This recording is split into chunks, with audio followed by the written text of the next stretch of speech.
नमस्कार, मैं हूं वंदना पांडे और आप देख रहे हैं के न्यूज इंडिया। और बात करेंगे आज शुद्ध संकल्प क्या है विकल्प।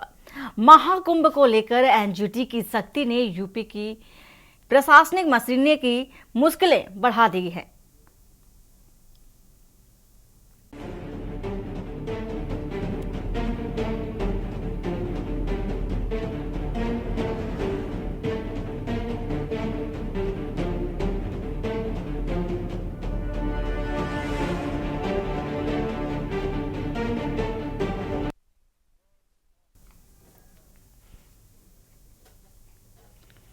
तो आज महाकुंभ को लेकर के हम बात कर रहे हैं।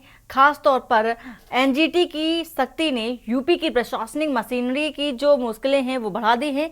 एनजीटी ने स्पष्ट आदेश जारी कर दिया है कि महाकुंभ के दौरान गंगा जल स्नान और आचमन योग्य ही नहीं बल्कि पीने योग्य भी पानी होना चाहिए। इसके लिए गंगा और यमुना सहित अन्य सहायक नदियों में बिना शोधन मल और जल को प्रभावित किए जाने से सख्ती से रोका जाना चाहिए। ये आदेश 13 जनवरी से शुरू हो रहे महाकुंभ की तैयारियों के जिम्मेदार अफसरों को सर्दियों में पसीने पसीने करने वाला है।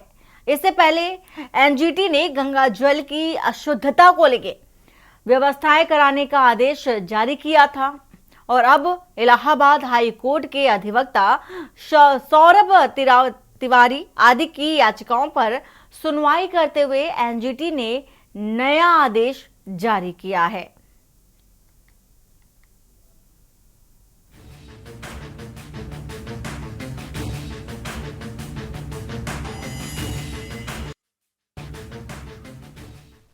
पीएम नरेंद्र प्रदेश के मुख्यमंत्री योगी आदित्यनाथ सत्ता संभालने के बाद से गंगा की निर्मलता और अविरलता कायम कराने पर जोर देते आ रहे हैं। इसके बावजूद गंगा को प्रदूषण मुक्त बनाना संभव नहीं हो पा रहा है। एक तरफ जहां गंगा और यमुना के मार्गों पर आबाद नगर निकाय कचरा प्रबंधन में खरे नहीं उतर पा रहे हैं, वहीं दूसरी तरफ राज्यों के प्रदूषण बोर्ड व उद्यमियों का गठजोड़ भी गंगा को लगातार प्रदूषित बनाने के लिए जिम्मेदार ठहराया जाता है। गंगा और यमुना सबसे अधिक लंबाई में उत्तर प्रदेश में प्रवाहित होती हैं। इसलिए इस बार महाकुंभ के आयोजक प्रदेश को समय रहते गंगा जल की पवित्रता कायम कराने के लिए संवेदनशीलता बरतनी चाहिए थी, लेकिन एनजीटी की सख्ती के बाद भी अफसरशाही के चलते स्थितियां जस की तस रहना दुखद है। नेशनल ग्रीन ट्रिब्यूनल ने याचिकाओं को मद्देनजर बेहद महत्वपूर्ण फैसला सुनाया है। आदेश में केंद्र व यूपी सरकार से कहा गया है कि महाकुंभ के दौरान प्रयागराज में गंगा जल की पर्याप्त उपलब्धता सुनिश्चित की जाए। संगम नगरी प्रयागराज में मकर संक्रांति से महाकुंभ की शुरुआत होने जा रही है। एनजीटी के चेयरपर्सन प्रकाश श्रीवास्तव व विशेषज्ञ सदस्य ए सेंथिलवेल ने याचिकाओं पर सुनवाई पूरी करते हुए कहा कि महाकुंभ के दौरान गंगा जल को पीने योग्य बनाए रखना सुनिश्चित किया जाना चाहिए। एनजीटी ने आदेश में 8 प्रमुख बिंदुओं का अनुपालन सुनिश्चित कराने को कहा है, जिससे महाकुंभ के दौरान आस्था की डुबकी लगाने वाले श्रद्धालुओं को असुविधा न हो। स्नानार्थियों को गंगा में आस्था की डुबकी लगाने के दुष्प्रभावों का सामना न करना पड़े, इसलिए गंगा और यमुना नदियों में सीवेज का 0 डिस्चार्ज होना चाहिए। साथ ही नालों और टेनरियों का गंदा पानी कतई नहीं गिरना चाहिए। एनजीटी ने सेंट्रल पोल्यूशन कंट्रोल बोर्ड और राज्य प्रदूषण नियंत्रण बोर्ड को निर्देशित किया है कि महाकुंभ के दौरान हफ्ते में कम से कम 2 दिन प्रयागराज में संगम के आसपास विभिन्न स्थानों से गंगा जल के सैंपल लिए जाने चाहिए। एनजीटी की सजगता को इससे समझा जा सकता है कि महाकुंभ के दौरान लिए जाने वाले सैंपल अलग अलग स्थानों से लिए जाने के निर्देश भी आदेश में शामिल किए गए हैं। साथ ही भीड़ बढ़ने पर सैंपलिंग की संख्या बढ़ने पर भी जोर दिया गया है। याचिकाकर्ताओं के बताए गए स्थानों पर शुद्धता कायम करने के उपायों की रिपोर्ट भी तलब की गई है। कहा गया है कि केंद्र व राज्य प्रदूषण बोर्ड को अपनी वेबसाइट पर गंगा की प्रदूषण संबंधित रिपोर्ट सार्वजनिक करने को कहा है। स्पेशल डेस्क के न्यूज इंडिया।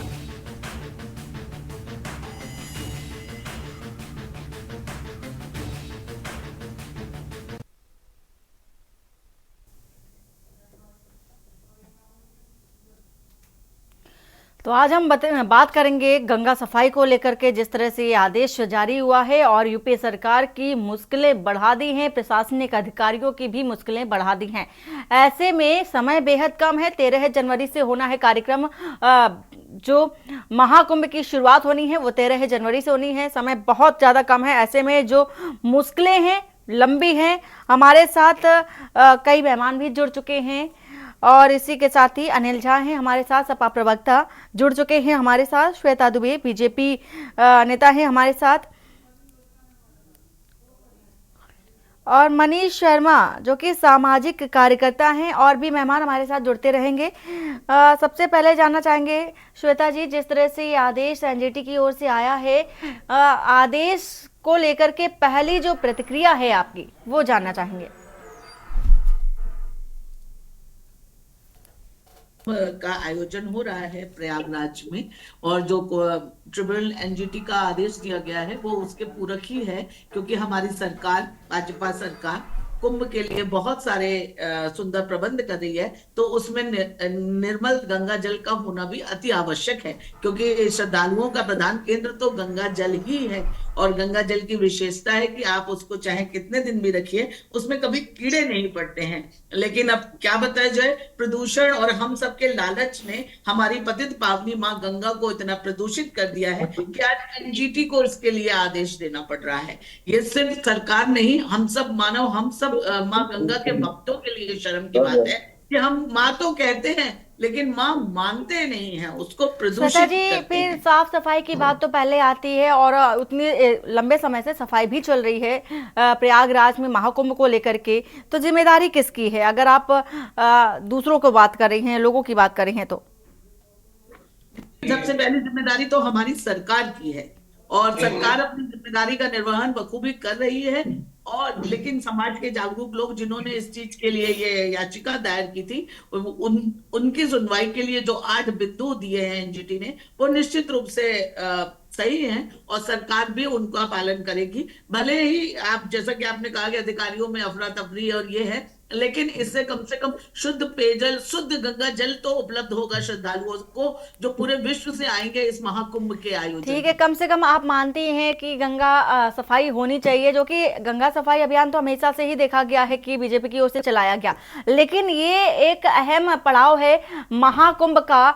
12 साल बाद जो कि होता है महाकुंभ, और ऐसे में साफ सफाई रख रखाव बहुत ज्यादा जरूरी होता है, खास तौर पर जब किसी पूजा पाठ से संबंधित कोई भी चीजें होती हैं, जैसे कि आचमन करने के लिए, पीने के पानी के लिए, नहाने के लिए साफ तौर पर यह हिदायत दी गई है कि जो पानी है गंगा का और जो संगम है वो शुद्ध होना चाहिए। आपसे फिर अभी बात करेंगे आगे, लेकिन हमारे साथ मनीष शर्मा भी हैं, सामाजिक कार्यकर्ता हैं। मनीष जी, सबसे पहले आपका भी पहला रिएक्शन जानना चाहेंगे।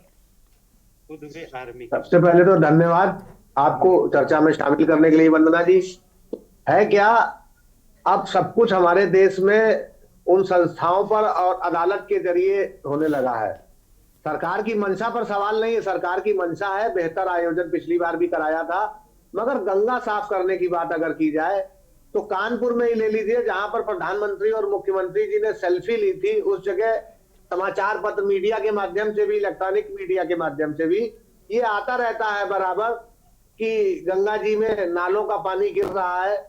सहायक जो नदियां हैं, चाहे पांडव नदी हो चाहे कोई भी नदी हो, इन नदियों को भी रोकना। और सबसे बड़ी बात यह है कि हम गंगा को जो माँ कहते हैं, अपनी माँ के आंचल को मैला होने से नहीं बचा पा रहे। इससे ज्यादा हम लोगों के लिए हिंदू धर्म के सनातन हमारा महाकुंभ जो विश्व में जाना और पहचाना जाता है, वहां पर जैसे कानपुर में हम लोग भी जाते हैं, तो जहां माँ कहते हैं वो उस जल में वाकई में अगर देखा जाए तो पैर रखने में भी संकोच लगता है कि कहीं लग रहा है, और लगता है कि पानी नहीं, नाले का पानी साफ साफ आ रहा है। तो इसको ध्यान देना होगा, क्योंकि हमारी संस्कृति है, हमारी परंपरा है, और पर्यावरण का अगर संरक्षण करना है तो हम सबको मिलकर के सामूहिक प्रयास करने होंगे, चाहे वो सफाई अभियान हो। हाँ, अधिकारियों को भी जागरूक होना पड़ेगा और इस तरफ ध्यान देना पड़ेगा। जैसे कि सहमत हुए आपकी बात से भी हमारी प्रवक्ता महोदय सरकार की, कि अधिकारियों को हाथ पैर फूले हुए, उनको सर्दी में भी पसीना आ रहा है, मगर पसीना ना आए इसके लिए अगर पहले से भी कार्रवाई हो और अदालतों को इंडिकेट ना करना पड़े धर्म और संस्कृति के प्रति, जब हमारी सरकार इतनी जागरूक है, अधिकारी भी उसी तरीके से कार्रवाई करें, हीला हवाली ना करें, तो हमें लगता है गंगा भी साफ होगी और हम अपनी संस्कृति की और पर्यावरण की रक्षा कर पाएंगे। बिल्कुल। अनिल झा हमारे साथ जुड़ चुके हैं, जो कि सपा प्रवक्ता हैं।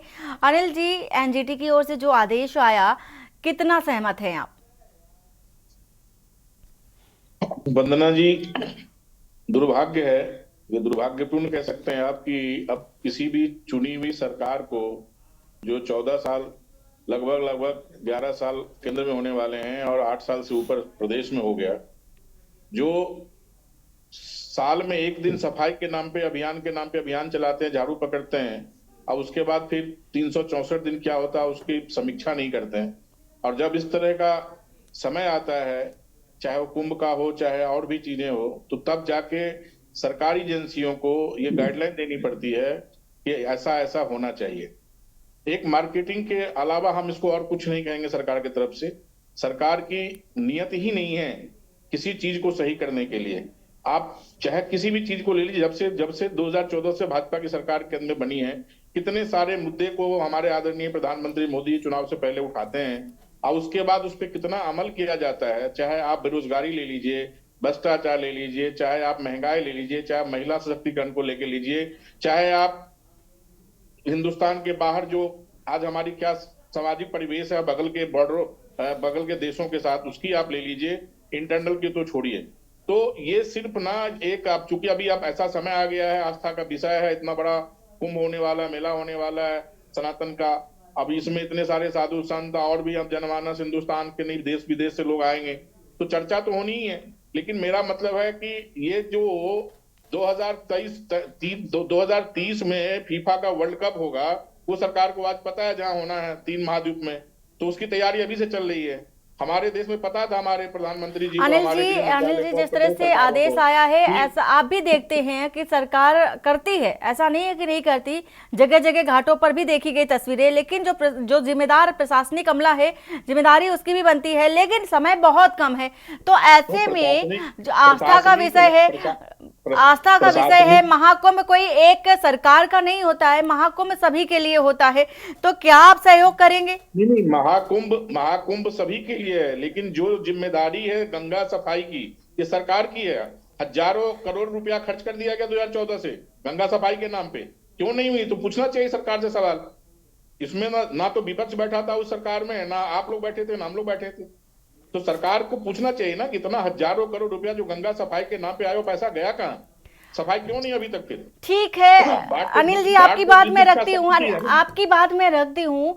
आपने जिस तरह से कहा कि हजारों करोड़ रुपए सफाई में खर्च किए जाते हैं और सफाई क्यों नहीं हुई, आप तो हर मुद्दे पर प्रदर्शन करते हैं, फिर गंगा सफाई को लेकर प्रदर्शन क्यों नहीं किया? अगर ऐसा था, सरकार को नहीं पता था, सरकार इस पॉइंट में नहीं जा पा रही थी, आप प्रदर्शन करते, शायद आज ये जो आदेश आया है एनजीटी की ओर से ना पाता, पहले से ही सफाई हो जाती। अगर मैं कह रहा हूं अगर सरकार अपना काम खुद कर रहा हो तो कोर्ट को आदेश देना क्यों पड़े? अगर सरकार खुद अपना काम कर रहा होता तो एनजीटी को आदेश क्यों देना पड़ता?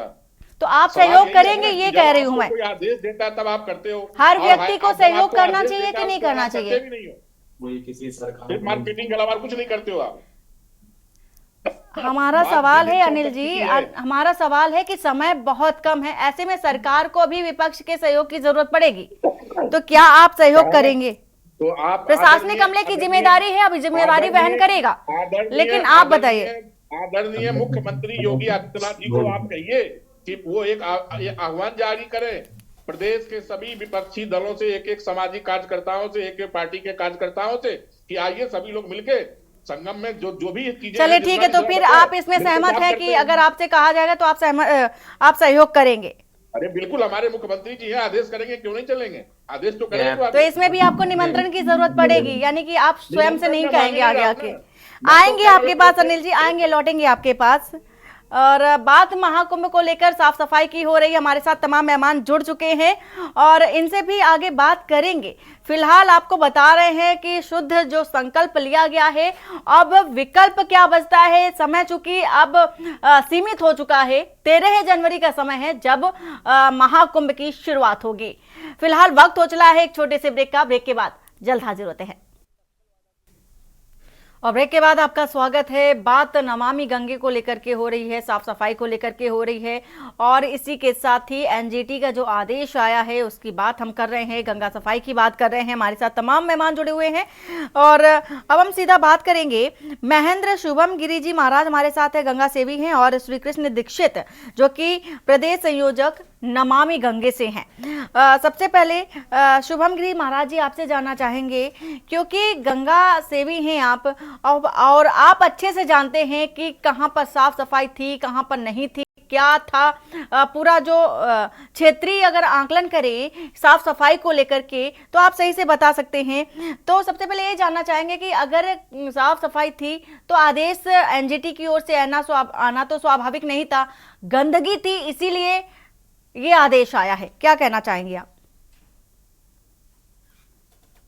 प्रथम आप सभी को मेरा प्रणाम। 2025 का महाकुंभ आ रहा है, उसके लिए आज आपने और माँ गंगा जी के लिए आज आपने परिचर्चा बुलाई। जितने भी साथी पैनलिस्ट बैठे सबको मैं प्रणाम करता हूँ हाथ जोड़ के। और सभी लोगों से मेरा निवेदन है कि राजनीति करने का कोई वो नहीं है। महाकुंभ में सबसे ढीला काम है इस बार, उसमें कोई बुराई नहीं है। इतना ढीला काम मैंने कभी देखा नहीं। चलिए वो कोई प्रशासन ने मेला बसाया हुआ है और गंगा जी अभी लेट चुकी थी, चलो प्रशासन के ऊपर बात है, तब कार्य हो ही जाएगा। लेकिन जहां तक बात माँ गंगा जी की है, प्रयागराज में 2013 में महाकुंभ हुआ था तो थोड़ा जल साफ था, लेकिन इतना गंदा जल अभी भी हो रहा है। ऊपर से गौमुख से गंगा जी है, गंगोत्री जाती है, तमाम जगह में जहां पर देव प्रयाग में जब अलकनंदा और भागीरथी का संगम होता है तो माँ गंगा जी का विशाल रूप बनता है। उसी प्रकार से जब माँ गंगा जी विशाल रूप में आती है तो उसी प्रकार से सर्वप्रथम तो गंगा जी में अभी तो जल भी साफ नहीं हुआ है। राजीव गांधी जी गंगा एक्शन प्लांट लाए थे, उस समय भी यमुना जी में घोटाला का सबूत हुआ था। उसके बाद राजीव गांधी जी के बाद नमामि गंगे योजना प्रधानमंत्री जी ने लाई। 2000 यूपीए की सरकार थी जब, उस समय एक बात हुई थी, यूपीए की सरकार में डॉक्टर मनमोहन सिंह जी और जितने भी तमाम उत्तराखंड में जो भी मुख्यमंत्री थे, निशंक जी, सभी लोग एक बार वार्ता करके गंगा जी को राष्ट्रीय नदी घोषित कर दिए। गंगा जी हमारी राष्ट्रीय धरोहर है। लेकिन अगर देखिए, अगर मंदाकिनी गंगा अगर प्रयागराज में ना मिले तो कितना बुरा हाल हो जाएगा। अगर मंदाकिनी गंगा मिल रही है तभी तो प्रयागराज में जमुना जी का जल गहरा है और तभी जाके गंगा जी का जल मिल रहा है। तो उसी प्रकार से कानपुर में जो नाले है, कानपुर के बाद हरिद्वार में भी कई नालों के लिए हमने आंदोलन किया। उत्तरकाशी में कई जगह सीवरेज है, कई जगह अब कई लोगों ने जागरूक होकर सीवरेज का पार्क भी बनाया है, उसमें कोई दो राय नहीं है। लेकिन जहां तक है कि नमामि गंगे में केवल घाट बने हैं, कोई सीवरेज प्लांट नहीं लगा है, कोई कार्य नहीं हुए। मोदी जी गंगा जी के नाम में जीते थे, गंगा जी के नाम में आप राजनीति कीजिए। गंगा जी की रेती में बैठा हूं मैं, बीच रेती में बैठा हूं, कुंभ में बैठा हूं। आप पीछे छाप नहीं देख रहे, मैं कुंभ में बैठा हूं। तो मैं ये कहना चाहता हूं कि माँ गंगा जी को स्वच्छ रखने के लिए हमें भी प्रयास करना पड़ेगा। तमाम सरकारें भी दोषी है इसमें, कोई सी भी सरकार हो, किसी भी सरकार को ना लपेट रहा हूं, सभी सरकारों को लपेट रहा हूं। अभी भाजपा की सरकार है, नितिन गडकरी जी से मैंने कहा, हरीश रावत जी से कहा, जमुना जी शुद्ध होनी चाहिए, गंगा जी शुद्ध होनी चाहिए। हाथी कुंड ब्राज में आप जमुना जी का जल रोकते हो, ऊपर गंगा जी के किनारे कितने बांध बने हैं, सुविधा भी तो हमें चाहिए। गंगा जी हमें सुविधा भी देती है, पालन पोषण भी देती है। भारत के 40% आबादी की पालन पोषण गंगा जी है। गंगा नहर का जो पानी है वो सभी जगह जाता है, मतलब हर किसानों के खेतों में जाता है। जहां तक बात आई, आपको ये बता देता हूँ, हरिद्वार में जब सपा सरकार थी तो ओम घाट बना था, वैसा स्ट्रक्चर हो अगर बनारस में, प्रयागराज में ऐसा स्ट्रक्चर बनाते रहते तो बहुत बढ़िया अच्छा रहता। लेकिन गंगा जी को स्वच्छ रखने के लिए हम सबको जागरूक होना पड़ेगा, हम सबको करना पड़ेगा। पहले तो गंगा जी में सीवरेज बंद करने चाहिए, सर्वप्रथम मेरी ये मांग है। सर्वप्रथम सीवरेज बंद होने के बावजूद जो प्रयागराज में कुंभ आएगा, अभी टिहरी डैम से भी जल छोड़ा जाएगा, फिर तमाम बांधों से जल छोड़ा जाएगा, भी कार्य पूरे हो जाएंगे। तो गंगा जी में जो भी नदियां मिलती है तो माँ गंगा का ही रूप लेती है। बिल्कुल शुभंकरी जी, महाराज जी जवाब जान लेते हैं। हमारे साथ नमामि गंगे के संयोजक भी हैं, प्रदेश संयोजक हमारे साथ जुड़े हुए हैं श्री कृष्ण दीक्षित जी। श्री कृष्ण दीक्षित जी, जिस तरह से ये आरोप भी कहा जा सकता है नमामि गंगे जो प्रोजेक्ट चलाया गया गंगा सफाई को लेकर के, वैसी सफाई नजर नहीं आ रही है धरातल पर, जैसा कि शुभम गिरी जी महाराज बता रहे हैं। 2014 के पूर्व की स्थिति और आज की स्थिति में बहुत अंतर है। 2014 के पहले सरकारों का ध्यान गंगा पर नहीं था, ना ही वो गंगा को जितनी है। लेकिन 2014 के बाद प्रधानमंत्री जी ने माँ को गंगा को माँ के रूप में मान करके उसके स्वच्छता के लिए ही नमामि गंगे बनाया था।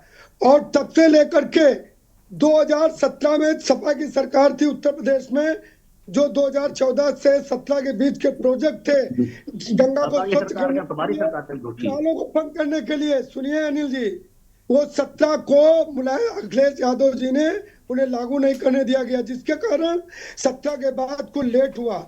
लेकिन उसके बावजूद भी हरिद्वार से लेकर ऋषिकेश से लेकर और उत्तर प्रदेश के सारे जगहों पर और गंगा सागर तक जितने नाले बीच में है, सारे नालों को टेप किया जा रहा है, बंद किया जा रहा है।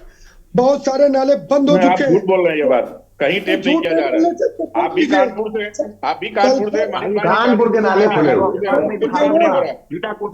दिखा दूंगा, ललतारा पुल दिखा दूंगा, ऋषिकेश में चंद्रभागा दिखा दूंगा, नदियों सारा पैसे का बंदरबाट करके खा लिया आप लोगों ने। नाले बनने के नहीं बनते। टीवी पे आके आपकी सपा के जो सरकार पे, सपा की सरकार के समय की जो बड़े भैया टीवी पे आके झूठ मत बोलिए। सारा पैसा खा लिया आप लोगों ने नमामि गंगे के नाम पे। हजारों करोड़ का डकार गए आप लोग भाजपा के लोग। आप अपनी सफाई नहीं हुई। आप गंगा सागर तक की बात कर रहे हो, कानपुर की बात करो ना। जब बोल रहे थे मैं तो बोल नहीं रहा था, आप मेरी भी अनिल जी शांत रहिए, बात पूरी कर लेने दीजिए। श्री कृष्ण दीक्षित जी कुछ कह रहे हैं, पूरी बात उनको कंप्लीट कर लेने दीजिए। अनिल जी मेरे साथ चलिए, कानपुर में ही चलिए।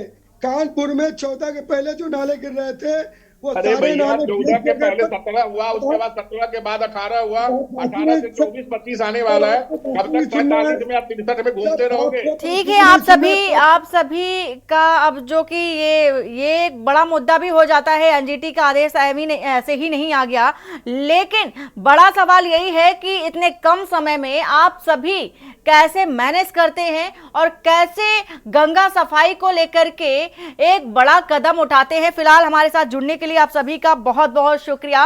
शुद्ध संकल्प क्या है, विकल्प क्या है, ये आपको बता रहे हैं और साथ ही बता रहे हैं एनजीटी का जो आदेश आया उसको लेकर के ये बड़ा फरमान माना जा सकता है, क्योंकि महाकुंभ एक 12 साल बाद जो कि महाकुंभ होता है और हर साल गंगा सफाई के बड़े बड़े जो दावे हैं वो किए जाते हैं। इन दावों की जो पोल है एनजीटी के आदेश के बाद खुलती नजर आ रही है। हाथ पांव जो कि है अधिकारियों के फूलते नजर आ रहे हैं। प्रदेश सरकार की भी जो मुश्किलें वो बढ़ती जा रही हैं।